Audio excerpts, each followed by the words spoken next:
This is a poem that's set at the fall equinox, but its message of the importance of kind of winding down at this time of year and taking into account the dark and not being frightened by it still pertains. Equinox. Let us be less busy.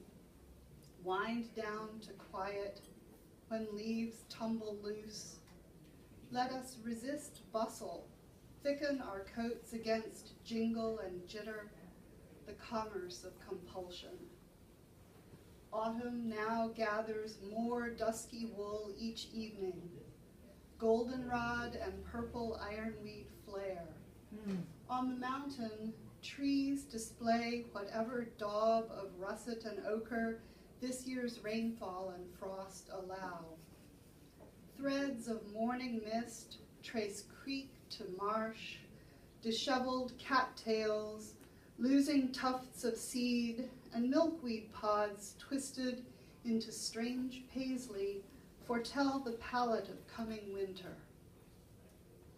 As we go down into the softening browns, beech leaves whispering, as gray bark blooms with pale green lichens, and creatures slip into crevice and hollow, let us rest, set aside our burnished hurry. Let us turn toward deepening night, bank the fires of spirit. Soon enough, slowly stretching, we'll unravel the sweet, dark cloak from off our shoulders, evening by evening, coaxing to life again the spark of spring. Lovely.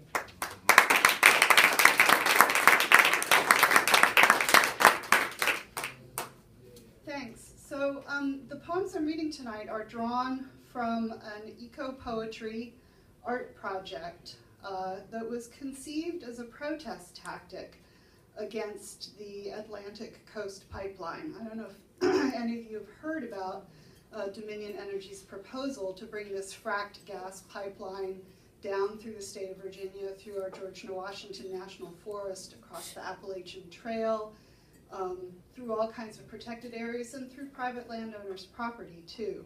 So this project, the proposed project, is the subject of well, in a sense, it's the subject of a forthcoming book that I have entitled Wildwood Trail. And sales of this book, when it comes out, will go to local organizations that are working to stop this pipeline. So the book features the work of local artists, including photographer Max Johnson, illustrator Ryan Wender, and others. It has an introduction by poet Laura Gray Street. She's a Virginia poet. She's co-editor of the Eco Poetry Anthology, and she directs the creative writing program at Randolph College in Lynchburg.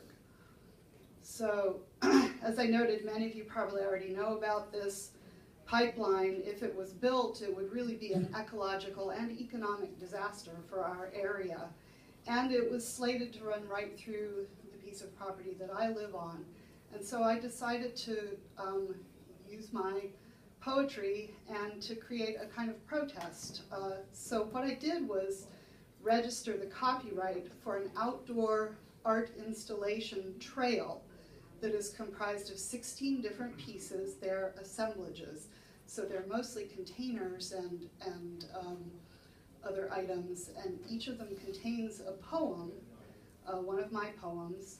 And so the pieces derive their artistic meaning from where they're located in the landscape, and each of the poems draws its images also from that particular spot in the landscape. Wow. So the result is a series of works that both celebrate and stand witness to the Blue Ridge areas that the Atlantic Coast Pipeline would ravage.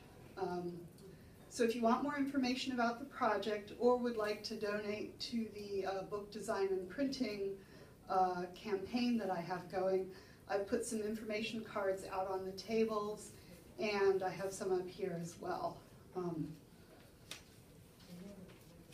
So this next poem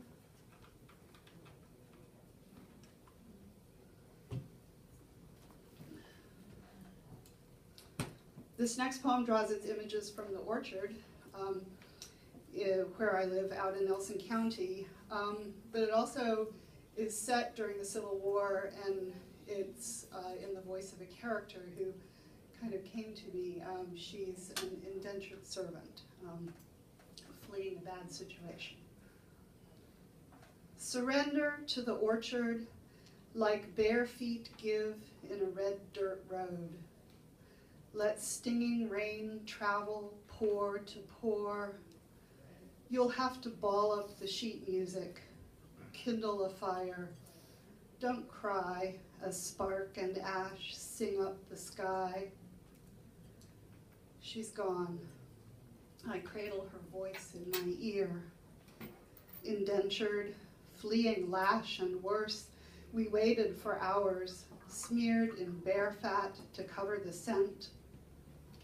Hang on a few more nights, sister, to the sheaf of foolscap, because you never know. Cold this hungry night passes slow under clouds that hide the moon. I wake to apple blossom snow at dawn's clear sky, linger by logs that took waltz and polka to heart. Nesting tree swallows dive at my head with a blue metallic chitter.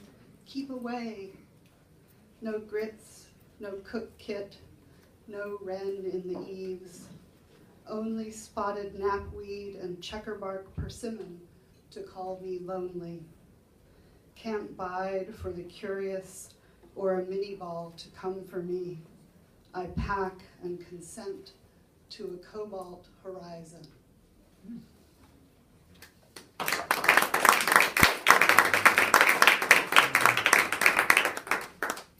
Well, this last one is a tribute to my small meditation group of compatriots, some of which are here, of whom are here tonight. I speak English. In the meditation room. Oh, wait, I need to tell you some things about this poem. It has some unfamiliar words in it. One of them is the word sessile, which has a number of meanings, but one of them is it refers to marine animals and plants that aren't able to move about freely. So, a sea anemone or a limpet stuck to a rock is sessile. It talks about umbilicaria lichen. Well, that's a long way of saying it, and rock lettuce is another way of saying it. It's a kind of lichen you can scrape off the rocks and boil if you're out in the wilderness and you're desperate for some nutrition. Desperate, yeah. Or you could eat insects, but. And then the other word is mafic, which is rocks that have magnesium and iron in them. I'm a lover of unusual words, in case you couldn't tell. In the meditation room, I hold like a limpet to its rock, sessile. Edges curl up with umbilicaria lichen, leathery, crisp. I solidify over eons with greenstone, mafic, no longer molten. Hanging rock, outcropping flat enough for the sleeping bag, stay well back in case you roll in your sleep. Over the low reverb of cicada, slopes of trillium and wood betony, trickle warbler, vireo, peewee. The 17-year cicada, red-eyed, emerges from the ground. Soon I will have mouth parts and a husk. Soon I will sing and split open. Thank you.